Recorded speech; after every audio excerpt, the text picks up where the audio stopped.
Hello mga ka-corner! Magandang hapon po sa inyong lahat. Today po is Saturday dito po sa amin. So, meron pong nakakuha ng attention ko early this morning while nasa trabaho ho ako. Siya nga po pala, before that, ipapakita ko po sa inyo yung puno namin na puno po ngayon ng bulaklak. Look at that. Tsaka maganda po ang araw po dito sa amin. As you guys can see, meron na po kaming grass. Nag-start na rin po ako magtanim yesterday. Pero bago po yan, sa next vlog ko na lang po yan. Tingnan niyo po mga puno namin. Nagpupulahan lang din po. Ito puno po ng bulaklak. Ito po is plum fruit. And ayun po, tingnan nyo, meron ho akong sariling cherry blossom. Pero tomorrow po yan. So, ang vlog po natin today, ang nakakuha po ng attention ko. So, last night nagtrabaho po ako. So, nung Thursday off po ako. And nag-decide po kami kumain sa restaurant sa River Cree Resort and Casino dito po sa Edmonton. Kumain po kami sa top 25. And then, nakuha po ng attention ko ang dami pong teenager ngayon ang nalululong sa sugal. Nung nandun po kami sa top 25, napakadami pong mga teenagers po ngayon na nasa casino. And naaawa po ko sa kanila kasi napakababata pa nila. Siguro edad po nila mga 18 to 22, 23 years old. And for them na pumasok sa casino ng ganyan, napakaaga po. And nakakaawa po sila kasi sa isip-isip ko, tumatakbo po sa isip ko, too young to be hooked dito po sa gambling. And talaga po naman na ang sugal po talaga nakakasira po talaga ng buhay ng isang tao. Sa mga bago po dito sa Canada, sa mga OFW na lalong-lalo na po dito na kapapasok lang ng Canada or kahit sa ang sulok ng mundo, iwasan nyo po ang magsugal. Kasi wala po talagang magandang maidudulot ang sugal. Dito po sa Canada, couple of months ago, meron po kaming nabalitaan na isang Pilipino dito sa West End nagbigti. Nakita na lang po niya na yung asawa niya nakahang sa banyo ng shower nila. Doon siya nagbigti. And nakakaawa po dahil po ang mga anak niya is maliliit pa. 3 maliliit na bata.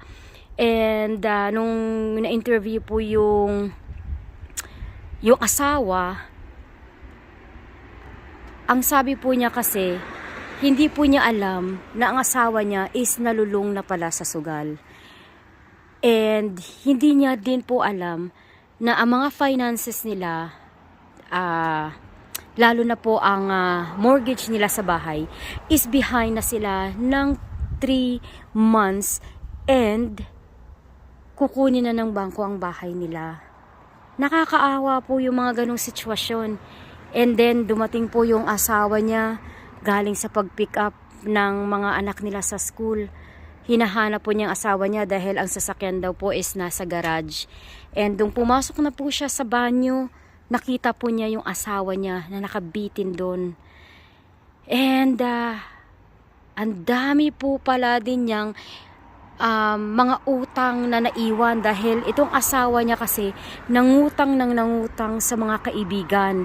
And napakadami po na mga kaibigan niya na inutangan. And ngayon, responsible po yung asawa niya na magbayad dahil talagang sinisingil po talaga yung asawa niya. And nakakaawa po dahil napaka-stress po ng asawa niya ngayon. And napakabata pa po ng mga anak nila. I think ang pinakamatanda pong anak nila is nasa 10 years old or 11 years old and ang pinaka-baby po is nasa 4 years old. Very sad po ng buhay. Kaya ang maipapayo ko po sa mga baguhan dito sa Canada, iwasan niyo po ang gambling, iwasan niyo po ang pumasok sa casino dahil yan po ang papatay sa inyo, yan po ang papatay sa kinabukasan po ng pamilya nyo. Yan din po ang papatay sa kinabukasan ninyo dito sa Canada. Kasi pag nalulung po kayo sa sugal, mahirap pong makabangon, mahirap pong makaown ng property. Dahil nga po, mag-spend po kayo ng money ninyo na pambayad lang sa mga inutang nyo, sa mga sinugal nyo. Kaya hindi po talaga maganda ang sugal. Ito po yung mga tinanim ko kahapon. Ayan. So, tignan nyo po yung kapitbahay ko. Yung yung puno nila, puno rin po ng bulaklak. So, yun po ang maipapayo ko, na iwasan po talaga ang sugal. Couple of years back din, meron ng dalawang Pilipino naman na mag-asawa, nagpakamatay. Dahil nga po nabaon sila sa utang. Dahil din po sa pagsusugal. Ang lalaki nahook po sa paglalaro ng blackjack. Yung baraha ata po yun. And then yung babae naman nahook sa slot. Nung namatay sila, hindi alam ng mga anak nila na ganun ang pagkalulong nila sa sugal. Yeah. Medyo may na rin po, may mga edad na sa 50. Although bata po yun, pero alam niyo po, ang sugal talaga, walang pinipiling edad. At ayan po talaga ang papatay sa lahat po ng pangarap ninyo. Kaya iwasan niyo po. Alam niyo po, maganda po mamuhay ng simple, katulad po sa amin. Simple lang. Pero sa 30 years po na tinagal po namin dito sa Canada, medyo marami-rami na rin po ang napundar po namin ng kapatid ko. Isa na po itong bahay na tinitirahan po namin ngayon, which is dito po kami nakatira for the last mag-18, 19 years na po. Kaya yun. So, maipapayo ko lang po, iwasan po ang pagsusugal talaga.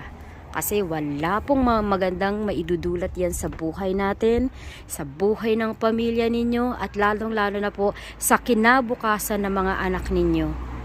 Kasi po, sa tagal po namin dito, 30 years na po dito kami sa Canada, marami po kaming nababalitaan na mga Pilipino na nagpakamatay dahil lang po sa sugal. Mga Pilipinong nawasak po ang pamilya dahil sa sugal. At yung mga Pilipino po na talagang baon na baon sa utang, na nagtatrabaho po ng 3-4 na trabaho para lang po mabayaran ang mga nautang nila sa pagsusugal. Marami rin po kaming na-witness na mga Pilipino na wala pong naipundar dito sa Canada dahil po sa sugal. So, it's up po sa inyo kung i-take po ninyo ang ang payo ko, pero yun lang po. Yun lang po ang aking point of view tungkol po dyan sa pagsusugal na yan. So, if you guys like this video, please don't forget to subscribe. And once you subscribe, please don't forget to hit the notification bell. Sana po ma-monetize na po itong channel namin. So just please keep on subscribing. Lalo-lalo na po kung gusto nyo po yung tinatopic natin dito. Nakakaipon na po ako ng hours. So I've been trying so hard po na mag-vlog. Yung mga request po, yung mga tanong, talagang sinasagot ko. So kung meron po kayong mga katanungan na gusto po natin na i-discuss po natin sa abot ng makakaya ko, i-discuss po natin. Alright? Have a blessed day everyone, and happy Saturday you guys. Bye for now.